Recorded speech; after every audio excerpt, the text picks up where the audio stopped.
രാജ്യം കണ്ട ഏറ്റവും ശക്തമായ പ്രതിഷേധ സമരങ്ങളിലൊന്നായിരുന്നു ഇന്ന് 300-ലധികം പാർലമെന്റ് അംഗങ്ങളുടെ നേതൃത്വത്തിൽ ഡൽഹിയിൽ നടന്ന സമരം. ഇന്ത്യൻ ജനാധിപത്യത്തിന്റെ അസ്തിത്വത്തെ തകർക്കുന്ന കേന്ദ്ര തെരഞ്ഞെടുപ്പ് കമ്മീഷന്റെ പക്ഷപാതിത്വത്തിനെതിരായി, SIR-നെതിരായി, തെരഞ്ഞെടുപ്പ് അട്ടിമറിക്കെതിരായി ഇന്ത്യ മുന്നണി ദേശീയതലത്തിൽ ആരംഭിക്കുന്ന അത്യുജ്വലമായ പ്രക്ഷോഭത്തിന്റെ ഏറ്റവും വലിയ തുടക്കമായിരുന്നു സത്യത്തിൽ ഇന്ന് ഡൽഹി സാക്ഷ്യം വഹിച്ചത്.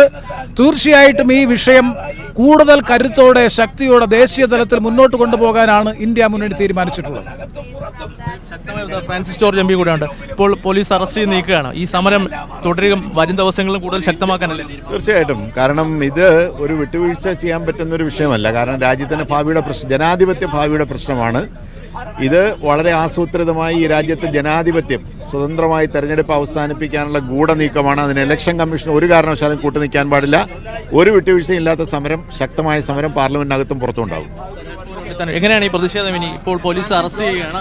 അപ്പോൾ ഇനി ചർച്ചകളും പ്രതിഷേധവും ഞങ്ങളൊക്കെ തീയിൽ കുരുത്ത സന്തതികളാണ്. വെയിലത്ത് പാടില്ല. അറസ്റ്റ് കൊണ്ടും മർദ്ദനം കൊണ്ടും ഭീഷണി കൊണ്ടും കേസ് കൊണ്ടും ഒരു സമരവും ഒതുക്കാൻ പറ്റില്ല. കാരണം ഈ സമരം പരാജയപ്പെട്ടാൽ ഇന്ത്യയിൽ എന്നേക്കുമായി ജനാധിപത്യം അട്ടിമറിക്കപ്പെടും. ഭരണഘടന വലിച്ചു കയറിയവർ ദൂരെ എറിയും. അതുകൊണ്ട് ജനാധിപത്യം പുലരാൻ, ഭരണഘടന അനസ്യൂതം നിലനിൽക്കാൻ, അതിനുവേണ്ടിയാണ് ഈ സമരം. അതുകൊണ്ട് ഇത് അറസ്റ്റ് കൊണ്ടും ഭീഷണി കൊണ്ടും ഒതുക്കാനാവില്ല.